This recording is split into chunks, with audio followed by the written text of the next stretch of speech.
Emmanuel, what's going on, man? Doing well. Welcome to my podcast, man. Okay, it's Company Builders. So now we met in a job where Yeah. we were doing a demolition or trying to do a demolition, and you called me for asbestos. Yeah. Today you come to one of my builds. Yep.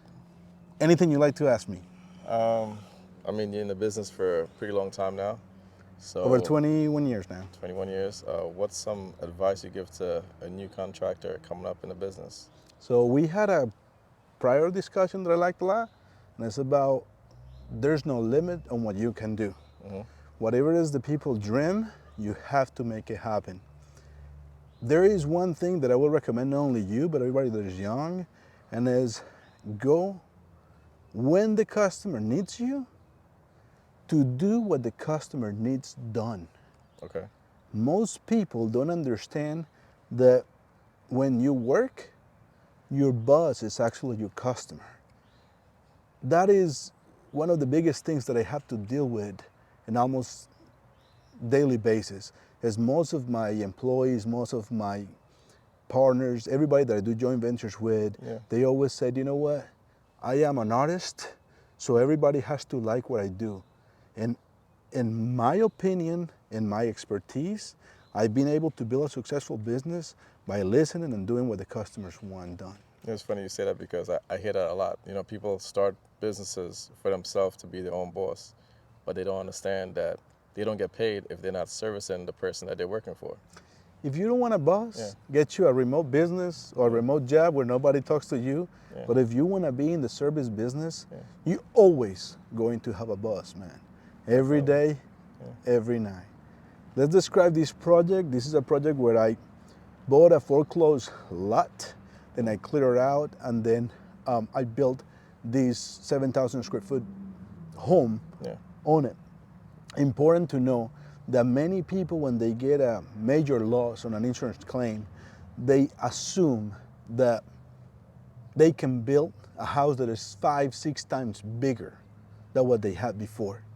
This is one of the cases where the people bought an insurance policy, then the house caught on fire, and they thought that by having a $300,000 or $400,000 insurance claim, they could build a 7,000 square foot home. Yeah. Have you had a problem where people are not too realistic about what you can build with the money? Yeah, there's a lot of clients. They have these aspirations of things that they see online, and there's a lot of gaps with information online because they show you the end product most of the time. You never really see everything leading up with the numbers.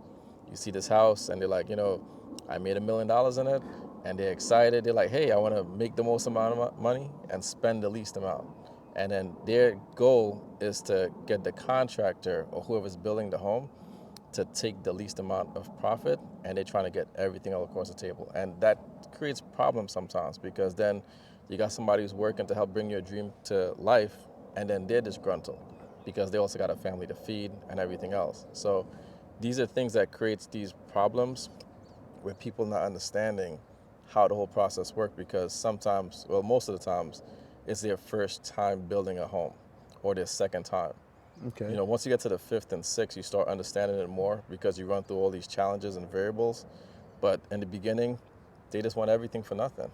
So I tell you, because an opportunity to create content is to make sure that they understand the whole process, from the purchasing of a building to the preparation, either demolition or gathering or whatever of the building of the home, then the initial foundation process, because some people want to build again a 7,000 square feet home on top of 1940s crawl space, Yeah, and that doesn't work neither. So doesn't. I think that people should, and you should, create content where you show what a foundation process is, with the grading, with the permitting, design, architectural engineering, and then from there, really, actually the framing process, the insulation, the electrical, the plumbing, then all the fireproofing, and you name it. All these things that go in between the exterior and the interior of the home, or the exterior wall and the interior wall, that people don't see. Yeah. Because 90% of all your money on a build